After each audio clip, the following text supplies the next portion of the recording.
Welcome everybody. We're going to get started in just a minute. I'm just going to give it a few minutes to let some people get in with us here. I know that the governor is probably just finishing up his press conference, so people might still be watching that. So we'll just give it a minute or two and then we'll jump into it. And then those who want to can join us as we get in on the tour here for this afternoon. So just hang tight for a minute or two and then we'll get started.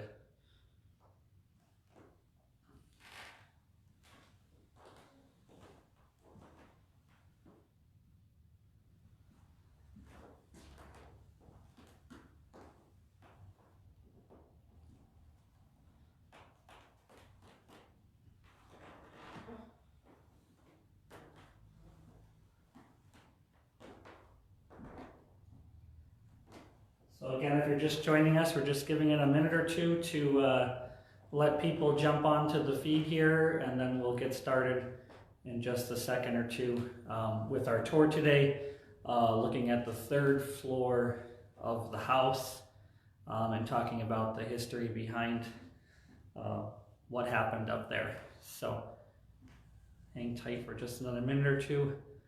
We'll let them join us and then get going.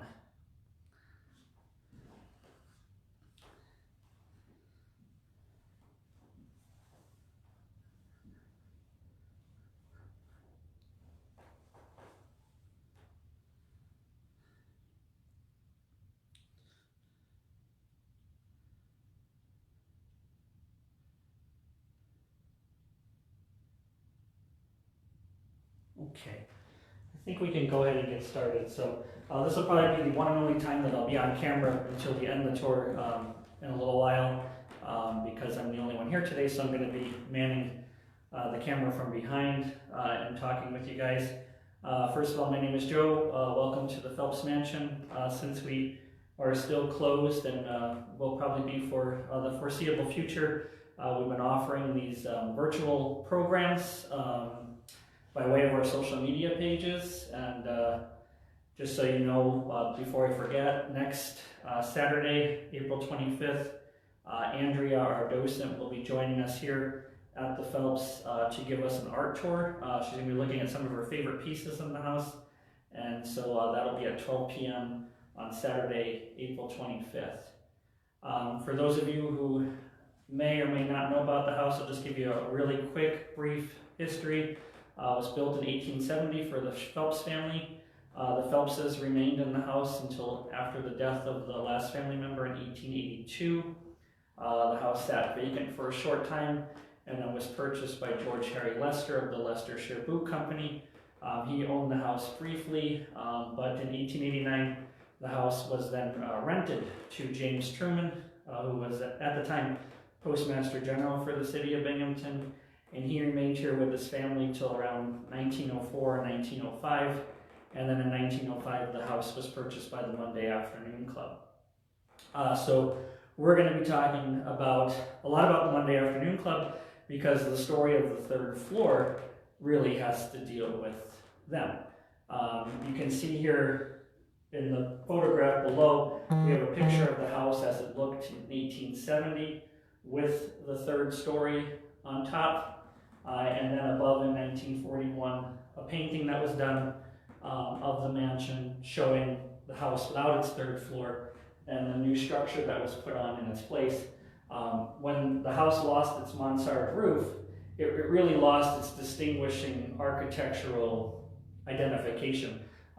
When you look at just this, it's really hard to categorize what kind of architectural style this house would be. The mansard roof really is the defining architectural feature of the house. So the appearance of the house changed quite drastically in 1941. There were 7 bedrooms up there on the third floor of the house. Basically, the floor plan mimicked the second floor plan with rooms up above. We'll talk about what those rooms are in a minute. I did post some pictures in the event page of the floor plan that we have from 1941 showing the layout, and also some pictures from 2002 when the third story was being put back on the house. If you have any questions as we're moving through the tour, please let me know, and we'll certainly do our best to answer those questions as well. With that being said, I'm going to move to the back of the camera here and get out of the way for just a minute. So, in talking about the third story, back around the spring or summer of 1941, it was discovered that the third floor was in major disrepair. The roof was leaking, the chimneys were crumbling, there were rotting eave troughs all over the place, poor drainage, a leaking skylight. It was just a mess. The woodwork around all 15 windows upstairs was disintegrating because of the water damage. And so ultimately the Monday Afternoon Club had an emergency board meeting, and after several estimates from many different local contractors, it was decided that the best thing to do would be to take the third story off the house. It's worth noting that in 1941, according to the minutes of the Monday Afternoon Club, their budget for external repairs was about $1,000.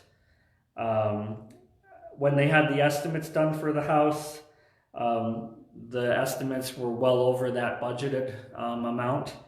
And the cheapest one was about $1,500 to repair the third floor. But basically it was just a Band-Aid. You know, there were no guarantees that in 5 or 10 years they were going to be in any better shape than they are now. And so, you know, eventually they just said, we're just going to take it off because we don't have the money to keep dealing with this, and it's going to get more expensive the longer we leave it up there falling apart. So ultimately, they did take it off. It cost about $5,800 to remove the entire third floor and construct the new roof that you see there in the picture. The new roof was very, very simple.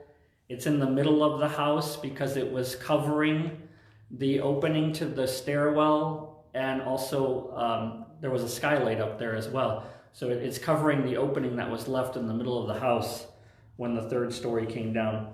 I'll show you that in the blueprint when we get a second to look at it closer. So basically that's what happened. The ladies club, they used their $1,000 from their repair budget, and then they also had $2,100 from like a reserve fund, and they got an FHA loan to cover the rest. And again, the estimates were $5,258 to remove and rebuild. The final bill was about $5,800 and 30 cents. There's a receipt that I found in the minutes that shows the breakdown of the third story cost. The more expensive part of the project was building the new roof, believe it or not. The deconstruction part was not as nearly expensive. We know a little bit about the third story based on an inventory that was taken of the house in 1878, just 10 days after Sherman Phelps died. There is an inventory listing what was in the rooms. The inventory is not terribly specific in descriptions. It just kind of says, you know, bed, table, lamp, picture, and that's about as good as it gets. We do have the 1941 blueprint, like I said, that was done before the deconstruction. So that's really the most accurate portrayal of what the third floor would have looked like. And then in 1991, there was a historic structures report done by Crawford and Stearns. And they had made some assumptions based on what they knew and what they have read that was given to them from the Monday Afternoon Club to make some assumptions as to what the rooms upstairs might have been. But you have to keep in mind too that, you know, what the Phelpses used the rooms for may have been very different than what the Trumans would have used the rooms for. Just like when you buy a new house, you know, you use the rooms in your new house to fit whatever it is you need the rooms to be used for. I'll talk a little bit more about the Trumans later because we have an interesting thing from the daughter of James Truman, who really gives a pretty descriptive version of what this house was like when her family was living here.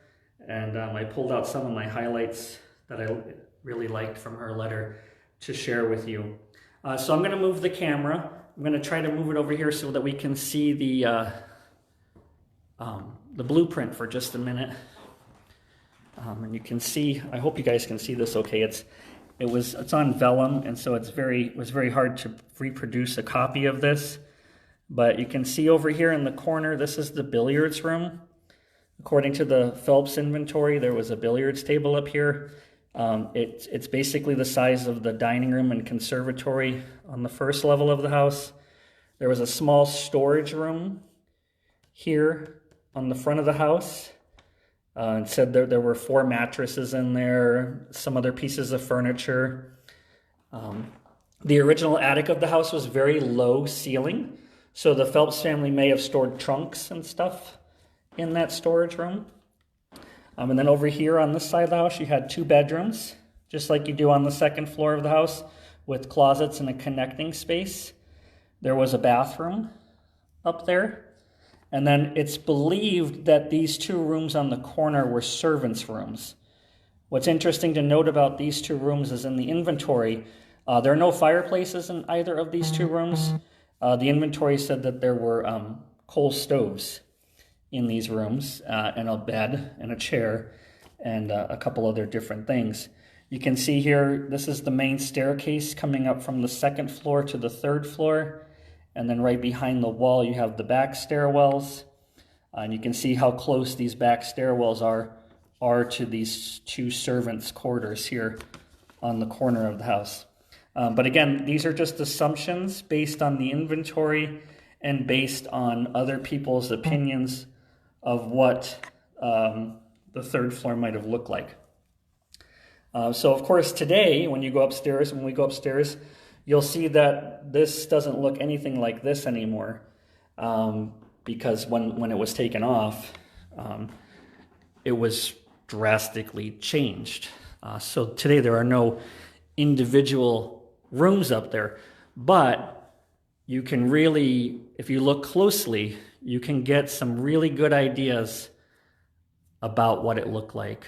And then of course we'll show you the new structure that was put on in 2002. That was done locally here by Keystone and then Klein's Construction. The pieces were built ahead of time and then brought here and placed on the building as they reconstructed the facade of the 3rd story. Over here on the table here, you can see we have some pictures showing the 3rd story going back on the house. You can see here the pieces kind of being put back into place. One of the other things they had to do when they put the 3rd story back on was extend the chimney lines back up to above the roof as well. So I can show you that when we go upstairs on the 3rd floor of the house, and you'll see that as well. So I think we spent enough time downstairs. We should probably head up and check out the 3rd floor of the mansion. So follow me. Before we go upstairs too, I'll just point out that the hall here on the 2nd story of the house would have been replicated directly above us as well. When we go upstairs, you'll see this interior wall here and that one over there are still up above. They just don't go all the way up anymore. Right over here where the staircase is, you would come up the stairs here, just like this staircase, and then you'd come around the banister and go up another flight, and directly above this bedroom door would have been the door for the billiards room on the 3rd floor of the house. So the ceiling that's right here now would have gone up probably about 15 to 20 more feet, and that's where the skylight was, way up there. Unfortunately, when they took the 3rd story down, they changed the interior of the house too, including the removal of the staircase and the closing of the ceiling. So, But all of this decorative plaster work would have been repeated up there in the hall of the third story as well. So today the only way to the third story is by way of the back stairwell. You can see here we have a back staircase going to the first level of the house. The dumbwaiter would have come right up here behind this door, so the maids could greet the dumbwaiter here. I'm hoping I remembered to turn on all the lights up here in the attic so we're not walking into a dark space. But again, these are the stairs that would once take the staff to their rooms on the third level here. You can see the wood paneling is a lot simpler coming up these stairs. And then, of course, when we get up here, we walk directly into the 1941 roof. Like anybody else's attic today, it's used for storage. We have a lot of Christmas stuff up here. I cleaned up a little bit the other day to make it a little bit more presentable for you guys. But we are standing in the 1941 roof. I just wanted to back up here for a minute so you could see. So there's the top of the stairs. The dumbwaiter would have been the door to the right there. So again, if you're having a party in the billiards room, you can grab the food off the dumbwaiter and bring it to the billiards room. I'm going to turn my light on for a minute. These stairs over here are a little kind of spooky looking. These are the old stairs that went to the attic. Today they run to basically a hatch that allows us to get up on the roof. But you can see many, many years of wear and probably even water damage on the woodwork here from when they were having leaky ceilings. So you know, those stairs are pretty old. As we come over here around the corner, you'll see lots of Christmas stuff. But right here, where this red carpet is where the stairs would have come up to the third level. So where I'm standing now, you would be looking down at the stairs. You'd come up the stairs where that wall is there, turn right, and you see where those stairs are there. That's where the billiards room was. And for some reason, and nobody really has a clear answer why, 3 of the rooms on this side of the house were elevated off the main floor, like you see there. So in order to get to the billiards room, you'd have to walk up a small flight of stairs to get up there. From what I read in the structures report, they believe that maybe the floor was lifted off the main floor here. So that way, if they were having parties or there were large crowds up here, it didn't disturb the people who might have been in the bedrooms below on the second floor of the house. So that's kind of an interesting little feature there. So you had the billiards room off to the corner there. You can see the walls are cut, you know, to make things fit. They had to cut things down. This is one of those walls in the middle of the house here. Here's another one over here. But see, they don't go all the way up because the roof is directly above it. This was this room this wall that we're looking at here. Right here to the right of this opening was a doorway, and that was probably the small storage room that was up here on the front of the house. As you turn around here, you can see the other flight of stairs going up. This was a bedroom right here. Today, again, you know, we're storing things in there. Down the end here as well, where there's a lot of Christmas stuff stacked in front of this one. This opening here was another bedroom. And if you look really closely at the floor here, see that different color wood running down the middle? That was a wall. So that would have been the walls that were dividing up the other rooms back here on this corner. So again, the staff bedrooms would have been down on this corner. And probably right about here was the bathroom. If you look at the the blueprint of the house, you can really get a good idea of the layout there. So, but yeah, these aren't public spaces anymore. Obviously, there's only one way up and one way down. So, you know, heaven forbid there was a fire or something. It's really not a safe place to bring public. So we just use it for storage space. We do check on it quite frequently to make sure that it's okay. When I was doing a test run the other day, as I get out here to this perimeter of the building to look at the new structure, there were a few weak spots where the connection might drop. So if it drops, I'll pause a minute to make sure we reconnect before we move on, because I do want to show you the new structure. So we're going to go up this, they cut this little hole out here on the 1941 roof so that you can see the new structure. I have to be careful where I'm walking because it's a little treacherous in some spots up here. But see, this right here is the 1941 roof. And, you know, obviously it's enclosed today. So there were holes cut into it to make things covered in slate. In fact, there we go. You can see I put a slate tile there to show you. Obviously, when the new roof was built, it also had slate, and the building can't hold two slate roofs, so the slate on the 41 roof was taken off. There are a few pieces up here left, but most of it's gone today. The new structure cost about $750,000 to build. It was raised through donations and matching grants. But it's just made to give the illusion of a third floor. But as you can see behind the walls, it's like a Hollywood movie set. It's just pretend. I'll show you the window here so you can kind of see the view from the third story here. See, here's St. Mary's Church looking down on Court Street from the front here of the house. We're standing directly over the front doors of the mansion. But I will take you guys around. We'll see if the connection holds here for a minute. And you can see, we'll go all the way around here. There's a lot of stuff stored up here. I don't know why that corner is so bad.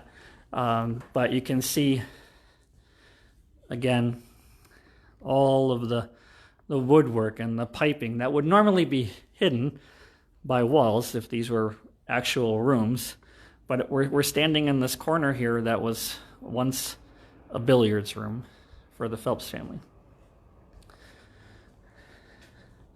So we're going to go around, show you the rest here so you can kind of go all the way around the building here and see what we're talking about. But again, it's just, you know, you have to use your imagination as to what it would have looked like up here.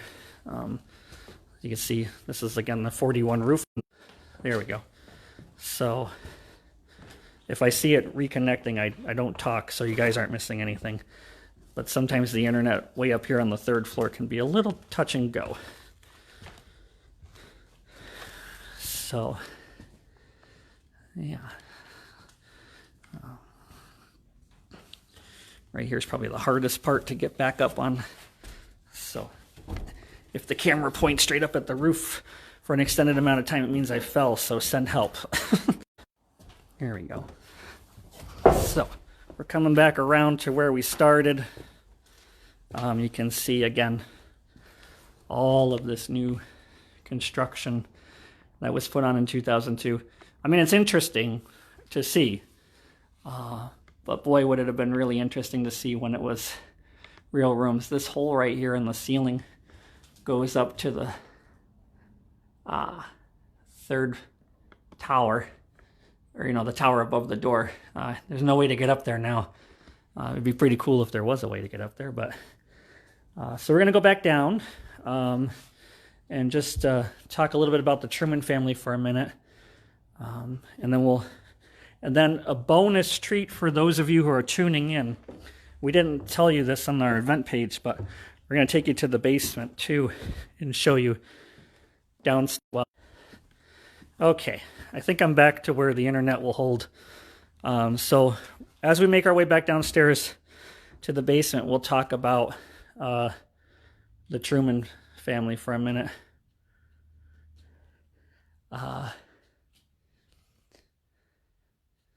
But yeah, Andrea, that's a good question. Because, according to some stories, the cistern that collected rainwater was a contributing factor to some of the water damage up here on the third floor. But it's kind of strange because it's not marked anywhere on the 1941 blueprint. So it may have been up in the attic. But again, the attic ceilings were not that high. So the cistern probably wouldn't have been very big if it was up there. Or perhaps maybe it was in the front storage room, in addition to just being used as storage. That's a hard one to say for sure, though, without actually seeing something more concrete evidence. So I go back downstairs. So in 1962, we have a letter in our collection here from Serena Truman. Serena was the youngest daughter of James and Serena Truman, who lived in this house from 1890 to 1905. They had 3 children. Their youngest son died when he was 4 years old in 1868. They had another son named Cleveland Truman. He lived here with his mom, dad, and sister. He actually had tennis courts built over on the side of the house because he loved to play tennis.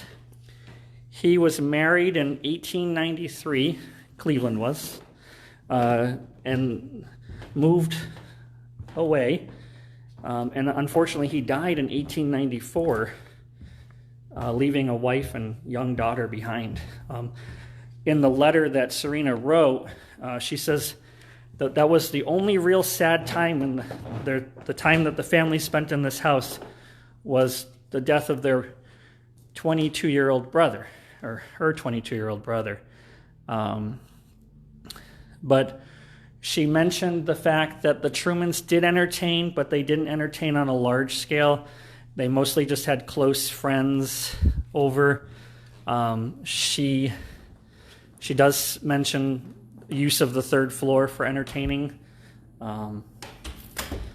but it's pretty interesting.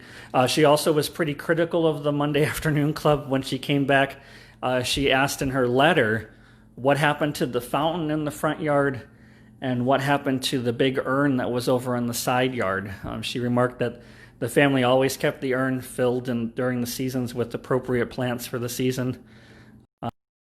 Said that she enjoyed having picnics out by the tennis court under the beautiful linden trees that surrounded the property. So it kind of paints a nice picture.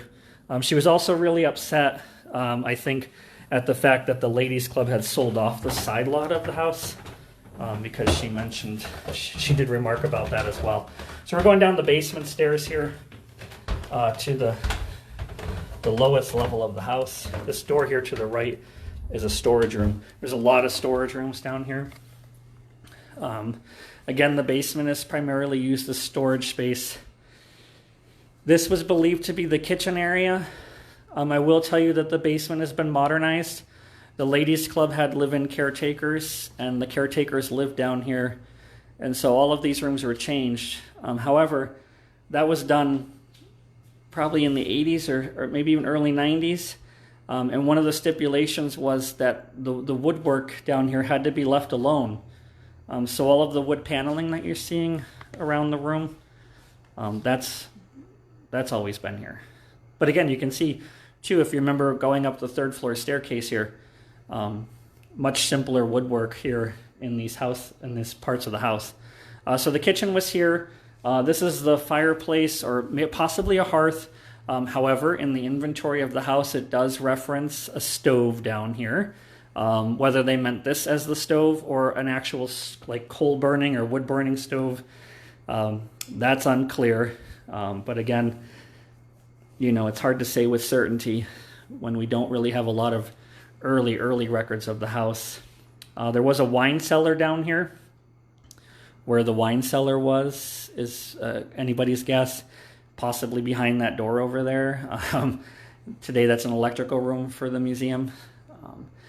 Over on the other door there to the left through that little passageway, those are rooms to the furnace and storage areas of the house.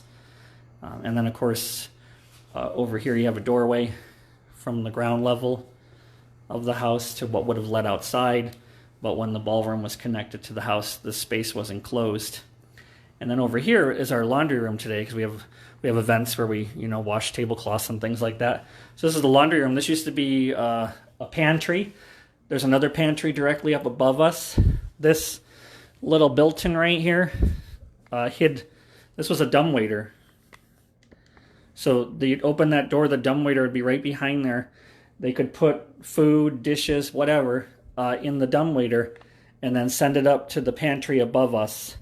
Where our commercial kitchen is now was believed to be like a prep kitchen or prep area. So any final things that had to be done could be done up there. So that's the dumbwaiter. And then over here, behind this door, is the dumbwaiter. This one ran through the whole house. I'm going to back up so you guys can see it. But this is the dumbwaiter that ran through the entire mansion. You can see there in the middle, there's some little brackets there, so you could put a shelf if need be. Or if you had something bigger, you could take the shelf out and send it up. The dumbwaiter is out of service today. It's stuck here in the basement. The ladies club had the dumbwaiter shaft sealed up because they were concerned about a fire spreading, and understandably so. And they probably weren't really using the dumbwaiter, so there really was no reason to keep it in operation. So they took it out.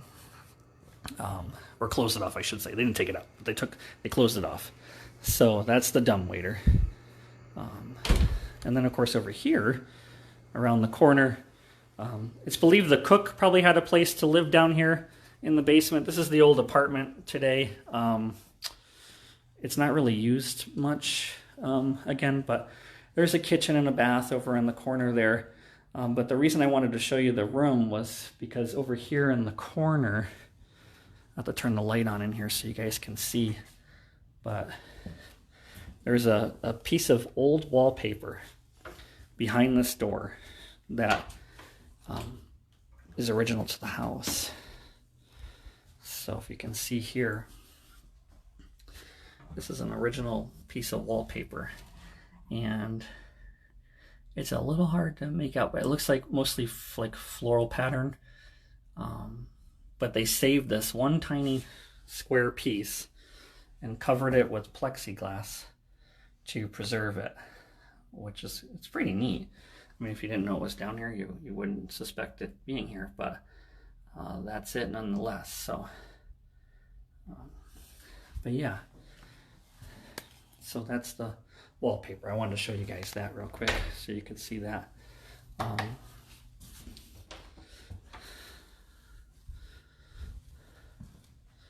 Does anybody have any questions about anything that we've seen so far, or anything you want to see closer up?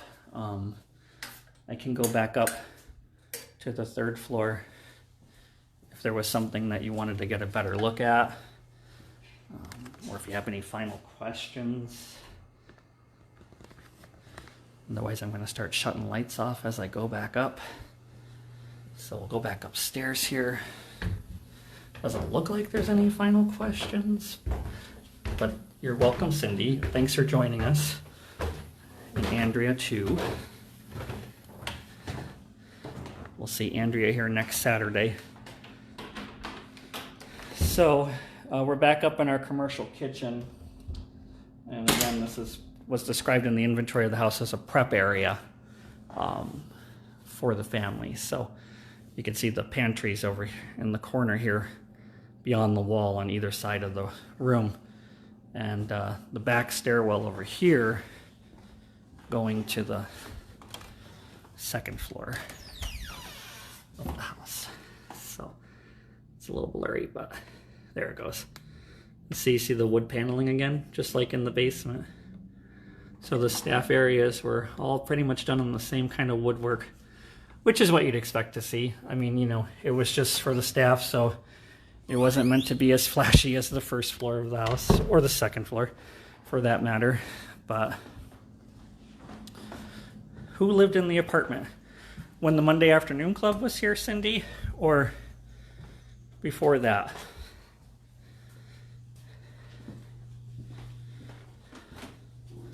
If you're asking about who lived in the apartment when the Monday Afternoon Club was here, they had many different caretakers throughout the years. People came and went. Our last caretakers retired about 5 years ago, and we don't have anybody living on site anymore. So that's why the apartment is basically used for storage. Brenda, you're welcome. Thanks for joining us. So any other final questions? Otherwise, it's a little early. I was thinking the tour would run about an hour or so, but I got around that roof upstairs pretty quick. Okay, well, I'm gonna put a link to our website here on the feed. If you enjoyed the tour and you're able to, consider making a donation to the museum. We'd appreciate it. Obviously, these are hard times for everybody, including the museum. All of our tours and programs are canceled for the foreseeable future. All of our school tours are canceled. So any donations are greatly appreciated to help with keeping the bills paid for the next couple weeks or month at the most. Otherwise, I think that's it. Matt, let's see.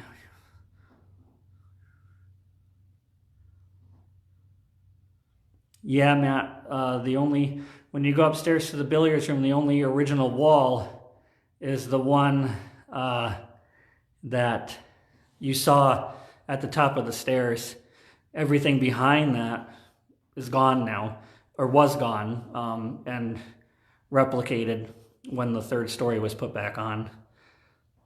So those two walls at the top are the only two. Ivan wants to go back upstairs. Sure, we can go back upstairs. I have time. So we'll do that. Cindy, Colleen, thank you. Yes, the back stairways are always pretty cool. In any old house, I always enjoy seeing the old back stairwells myself too. Someday I hope to have a house that has an old back stairwell too. Okay, we're gonna go back upstairs for a minute at the request of Ivan. So if anybody has any questions, we'll go back up. Like I said, I was planning on being here till about 1:30, so I'm in no hurry to leave, because after I get done here, I have to go back home and finish a paper about the Gettysburg Address for a presentation I have to do for school this weekend. Thanks, Toby, for watching. Hope you're doing well. We'll talk to you soon. So, Ivan, I don't know if you joined in about midway or towards the tail end and didn't see the third story, but here we are. Again, the third story. Yeah, Cindy, I'm very much getting my exercise today. The third story was removed in 1941 and replaced with a very simple roof. So this is the 41 roof that we're standing in right now. And then the new structure was put on in 2002.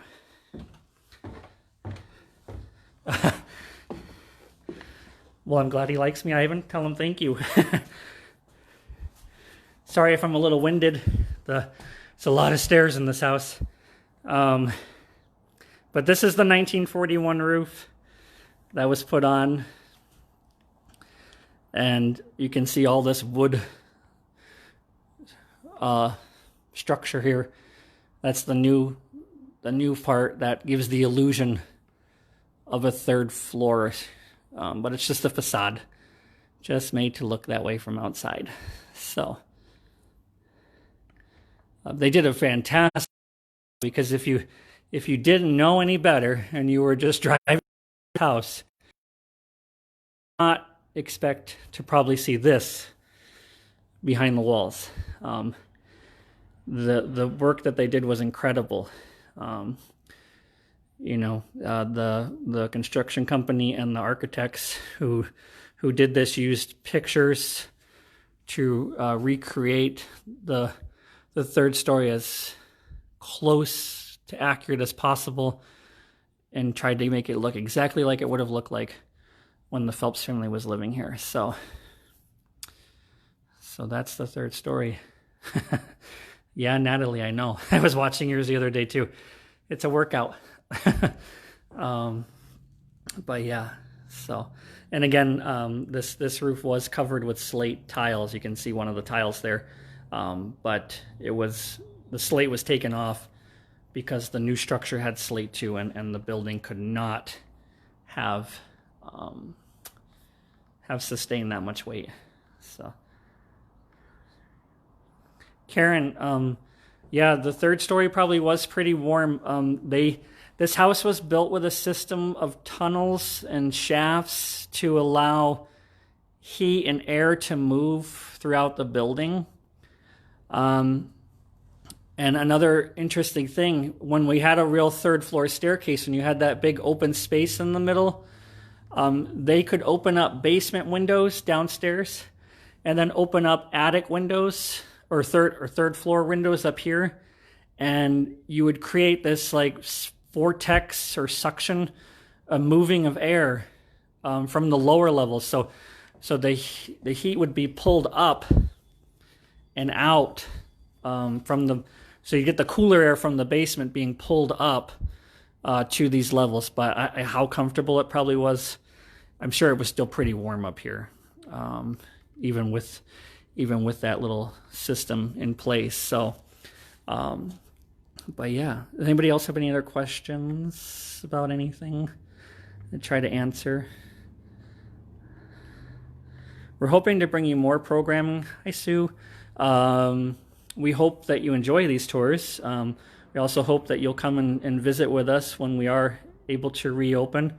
So you can see, we won't be able to see these things, but you'll be able to see at least the first and second floors of the house. But now you can say that you've also saw the third story in the basement. So what are you asking? I'm not sure what your question is.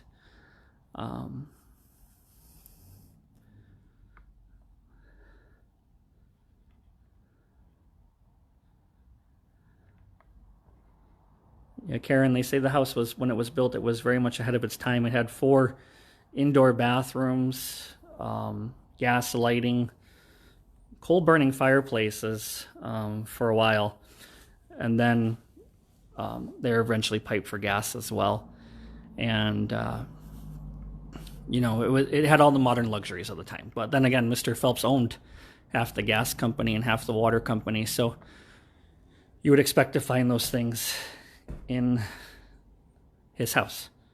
So why'd they leave the roof under the other roof? It's a great mystery. The only thing I can think of, Matt, was they used the structure to support the new roof. You can see the new roof is sitting directly on top of the 41 roof up there. They meet. So if we were to ever have this 1941 roof taken out, which would cost probably a whole bunch of money, we would have to figure out a way to support the middle structure here to ensure that it didn't fall in on itself. But yeah, you can see it goes all the way around.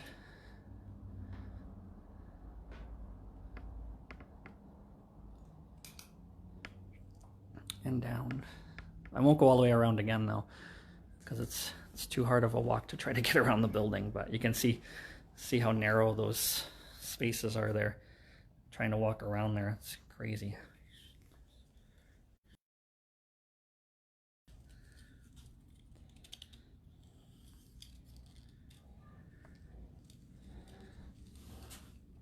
All right. any final questions? I'm going to make my way back downstairs, and then we'll wrap up there for you guys. And I forgot to mention too, you know, if you really enjoy these tours, one way that our visitors find us when we are open is on TripAdvisor. The museum is the number one thing to do in Binghamton, according to TripAdvisor. So if you'd like to go to TripAdvisor and say some nice things about us, we'd certainly appreciate that. So that way, when we do reopen, people will read your reviews and hopefully, based on what you say, come and visit the museum. There are no pictures, Karen, of what the skylight looked like. Some believe it was probably just a clear glass skylight. Nothing fancy like, you know, a stained glass or Tiffany glass structure, but it was leaking. The roof was tin. I'm not sure if I mentioned that previously, but you can imagine a tin roof that was 70 years old at this point in Binghamton weather was probably looking pretty rough by that point. So,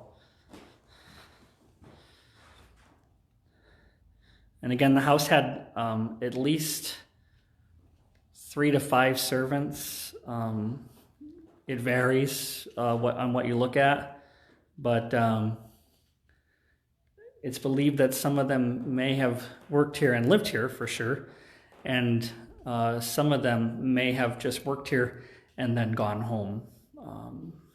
But, you know, that was kind of common too back then for some places. So, hi, Christine. But yeah. Well, I guess we're about 12 minutes to 1:30. If there are no other questions, I'm going to sign off and go on about my afternoon. Thanks for joining us. Stay safe, be well, and hopefully you'll join us again next Saturday, April 25th, for an art tour, talking about some of the beautiful paintings that we have in the museum's collection. We'll see you next time.